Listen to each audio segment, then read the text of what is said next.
Lord. May God bless you all, my brothers, sisters, and friends who are watching us in this wonderful hour.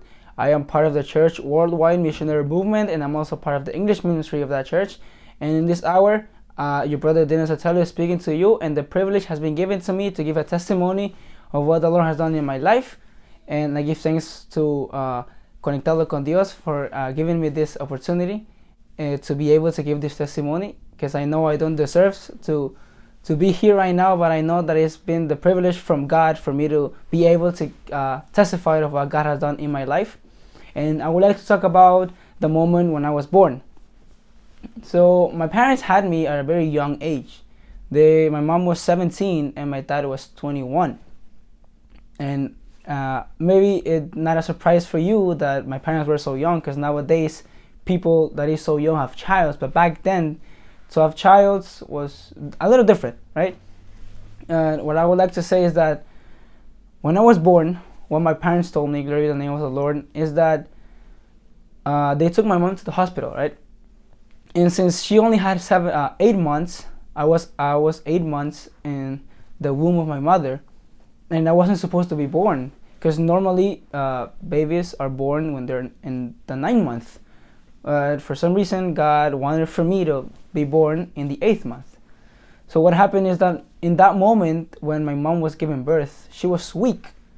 She didn't have strength to push for me to come out, and there was a lot of difficulties and complications. Glory to the name of the Lord. And when I was born in a way that the doctors told my parents that I was not gonna grow as a normal child, that my life was gonna be like I was going to have a condition, that my life, or me, as a child, as a human being, I was gonna grow up, but very slowly. You can say 4 times slower than a normal human being grows, physically and mentally and everything. And the thing is also that when I was born, the doctors needed a special incubator for me to, you know how babies are put in incubators when they are born, right? And the doctors said that they needed a special one for me, because I wasn't able to breathe, and then I wasn't able to, you can say, to sustain by myself, breathing. And I needed that special incubator for me. But the thing is that they didn't have it in the hospital. They didn't have it, and the only thing they thought in doing was to call another hospital and to ask them if they had that special incubator. So when they called another hospital, they said that they had it, but they also knew that the risk of taking me out of the hospital was very dangerous, because I could have died there. But the thing is that they took the risk and they brought me to the other hospital, right? They took me to the other hospital. And when I arrived there, along with my parents and some of my family members that were there, they in between the people that worked there, the doctors and the nurses and the people of administration, they say that they didn't have that special incubator, and now they didn't know what to do. And they said that they were talking to each other, and they were like, what are we gonna do now? We don't have this, and this baby is gonna die if we don't do something. And so at the end, what they did is that they took me and they took me back to the hospital where I was born. But before that, the people of the administration of the other hospital, they told the hospital where I was born, they told them, well, we cannot do anything. Just take them, and if God wants for this baby to continue living, then that's up to God. We cannot do anything else, right? So they took me back. And when they took me back, glory be the name of the Lord, the doctor asked my mom, asked my dad. The doctor asked my dad, and the doctor tells my dad, sir, do you believe in miracles? And my dad was telling me that he didn't know how to answer. And the doctor tells my dad, because it looks like they have changed this baby, because this is not the same baby that left the hospital. It's like if this baby that they took out from here, it's a different one now, because your baby has nothing. And they told my parents before, when I was born, that I was not gonna be able to grow normally, that I was gonna have difficulties to learn, that I was going to have a lot of difficulties to grow as a normal child. But what happened is that the hand of God touched my life there. And He changed me, He cured me, He healed me. And why? It is because God has a reason for everyone. God has a purpose for everyone. And then when the doctor tells my dad this, my dad couldn't believe it. Neither my mom, neither all my family members that were there. Because it was a miracle. And all the time, every time that I wake up, every time that I remember this about what happened with me, the only thing that I can do is to give thanks to the Lord. The only thing that I can do is to raise my hands and give thanks to God, because I know that if it wasn't for Him, I wouldn't even be able to speak right now the way I'm speaking. I wouldn't be able to do many things that I can do now. Because when I was born, as the doctor said, I was gonna grow very slow. I was gonna grow with a very slow process. And that I was gonna be like a special kid. A kid with a condition. But I have seen, and I'm not saying this to glorify myself, but I have seen how my parents have told me that instead of growing with a slow process, I was actually given signs to be a very quick child, to learn new things, to let myself go and do a lot of things than a normal child. And that's how I can see the hand of the Lord in my life. It's been 19 years since I was born. And I gave my life to God when I was 15. But the Lord has been good to me. And even though there has been many times where I have failed Him, when I have done things that are not right before His eyes, the Lord has forgiven me. And with this, I want to tell you that God has a purpose for you. What just happened 2 years ago with this pandemic? You're still alive. I am still alive. Many people are still alive. But there's just people that they don't care about this important fact that after millions of people died because of this pandemic, because of this virus, they don't stop for a moment and think that if they're still alive, it's because God has a purpose with them. We are not grateful because after all of this that has happened, we still don't notice that God has a purpose with us. In the same way God saved me when I was born, the same way God has saved you and wants to save you again. And how to save you again? By coming to His arms, by giving your life to Him, by surrender your will to Him.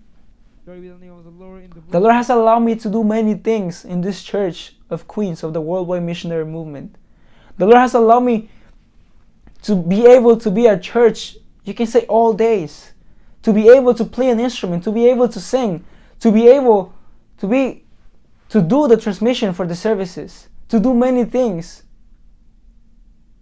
And I just will never stop of giving God the glory, because if it wasn't for Him, I wouldn't be able to do anything.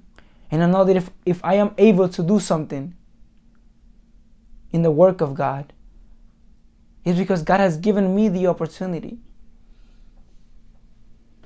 And it is important for us to realize that what the Lord wants for us is just to have a willing heart, to have the willingness to go and do His work, no matter what it is, no matter what we need to leave, but to take what we need to take and follow God with a contrite heart, with a true heart, with a sincere heart.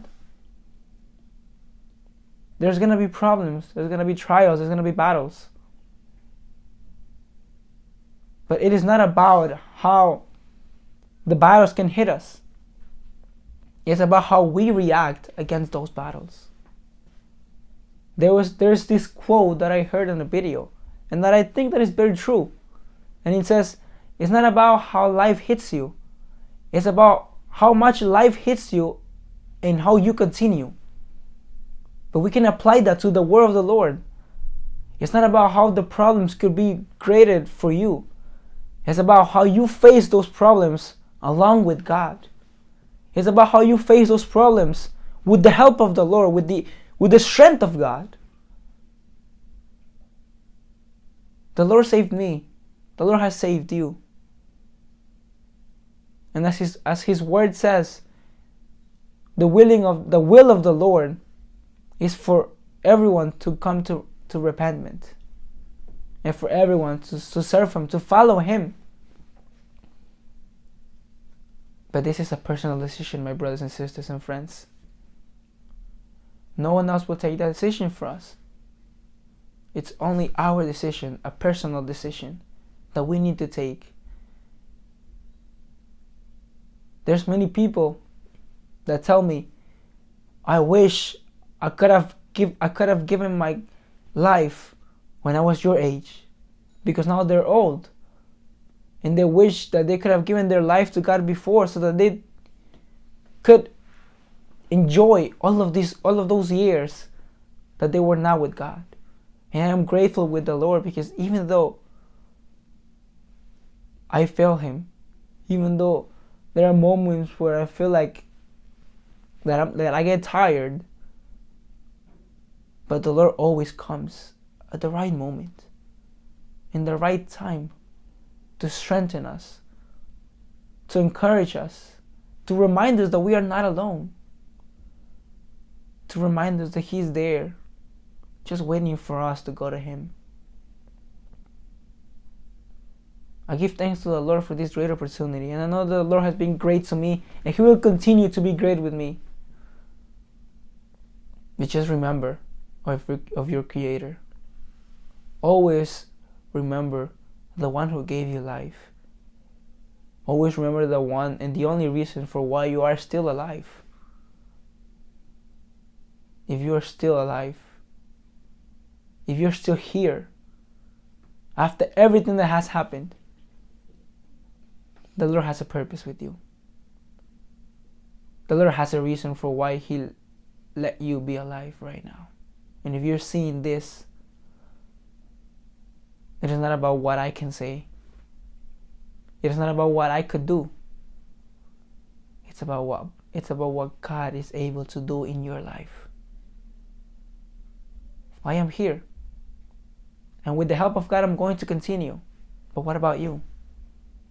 Are you going to be willing to give your life to God? Can you do that? Let me tell you, and I assure you, that you won't regret. That if you give God an opportunity, you're going to find yourself with the best thing that you could have found. And you're going to wish that you could have found it sooner. And this is all that I can tell you about my testimony of how God saved me when I was born. God bless you. And I hope that you can give your life to God and that you can follow him with all your heart. God bless you all.